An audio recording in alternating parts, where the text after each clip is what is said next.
Welcome to this explainer. Today, we're diving into something deeply emotional and honestly kind of mysterious. It touches pretty much anyone who's ever loved a pet. We're talking about the idea that dogs can actually sense death. If you've got a dog, you already know they are incredibly in tune with our emotions, right? But today, we're going to look past the anecdotes and dig right into the hard science, the history, and the documented evidence to figure out what's really happening when a dog sits vigil by a dying loved one. Let's get into it. So here's the big question. Can man's best friend actually predict death? I mean, we've all heard those touching and, let's be real, sometimes totally eerie stories of a family pet just refusing to leave a sick owner's side during their final days. But is it just a coincidence? Are we looking at some kind of supernatural sixth sense? Or is there a completely logical, biological explanation sitting right under our noses?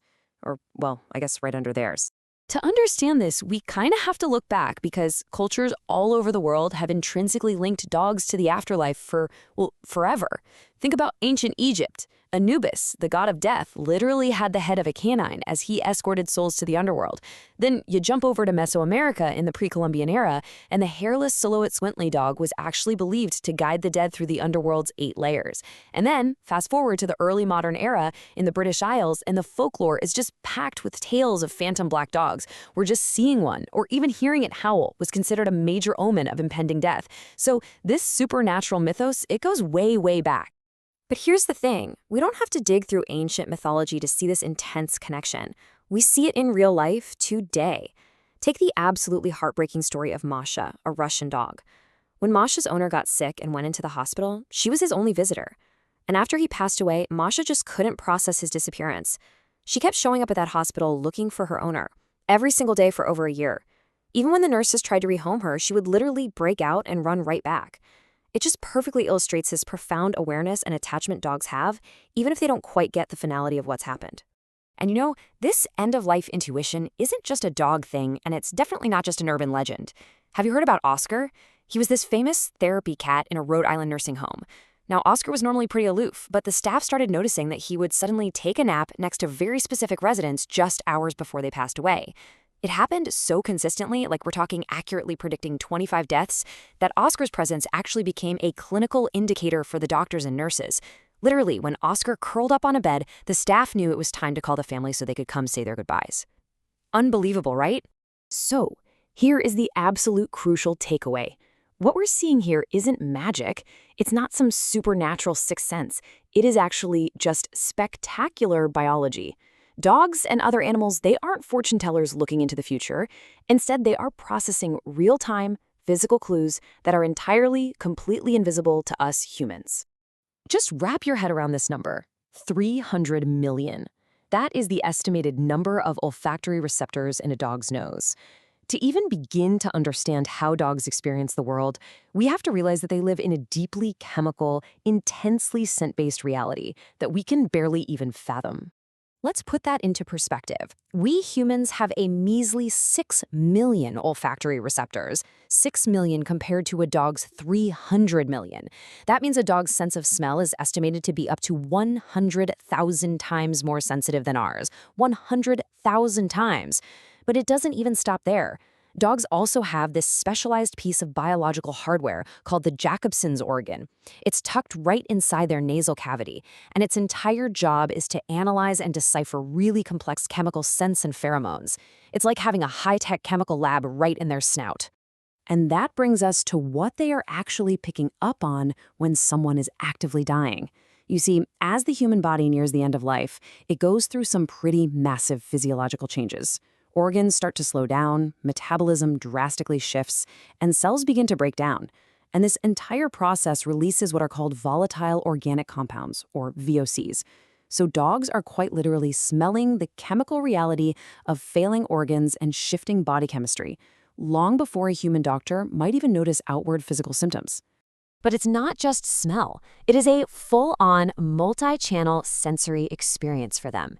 Yes, smell is their primary tool, picking up on those VOCs and even fear chemo signals. But their hearing, also way better than ours. They can actually detect subtle irregularities in breathing patterns or even a fading heartbeat from all the way across the room.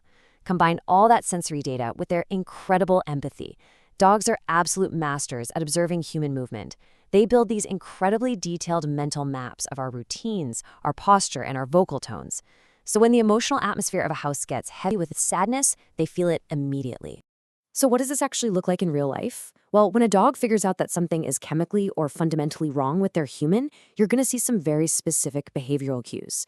They might start staring or pacing around, looking visibly anxious. You might see their ears drop.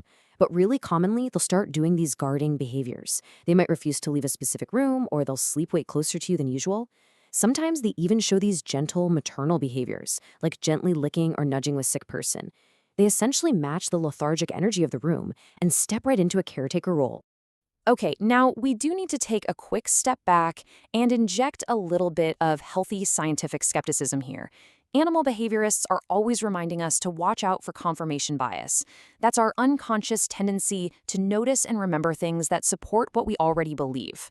Basically, it's very possible that we vividly remember that one time a therapy dog sat by a patient who passed away that exact night, right? But we totally forget the 50 other times that same dog sat by a patient who lived for another 5 years. Honestly, sometimes a dog is just looking for a warm blanket to sleep on.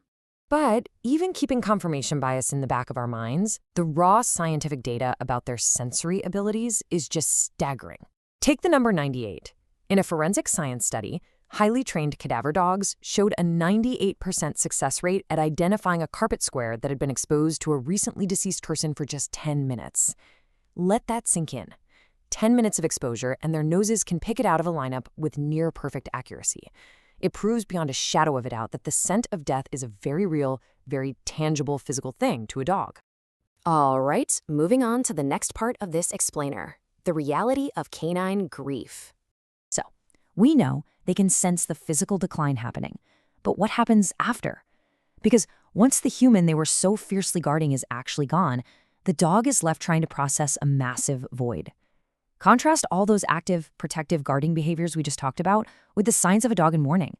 Honestly, a grieving dog looks a lot like a grieving human. They become listless. You might hear uncharacteristic whining or notice they completely lose their appetite. Some dogs get so anxious they'll destructively scratch or chew their own fur. They just move slower, they sleep way more than usual. It's like the energy is just completely drained right out of them. You really have to feel for them here, because the psychology of this is just heartbreaking. Dogs don't have the cognitive ability to fully conceptualize death in the philosophical way we humans do. You can't just sit them down and explain where their best friend went, but they absolutely, deeply feel the physical absence of their companion. To a dog, their human isn't just a friend. Their human is their entire world and the center of their daily routine. So when that just vanishes overnight, it is profoundly confusing and incredibly stressful for them. And the reason why this matters so much is because we actually have the power to help them through it. If you ever find yourself caring for a grieving pet, here is exactly what you need to do. First off, stick to their usual feeding and exercise routine as strictly as you can. That predictability really helps reduce their anxiety. Make sure they have plenty of stimulating toys to distract them too.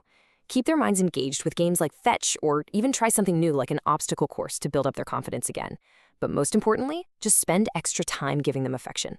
You're both mourning, and honestly, you can help heal each other. Which brings us to one final, really thought-provoking question. We've just seen the spectacular biology of their noses and the unbelievable depth of their empathy. If our dogs can literally smell our failing organs, sense our chemical shifts before doctors do, and read the hidden grief in our posture, what else do they know about us that we don't even know about ourselves? I mean, the human-animal bond is clearly far more profound than we usually give it credit for. Thank you so much for joining me for this explainer. Keep learning, and hey, go give your dog an extra treat today.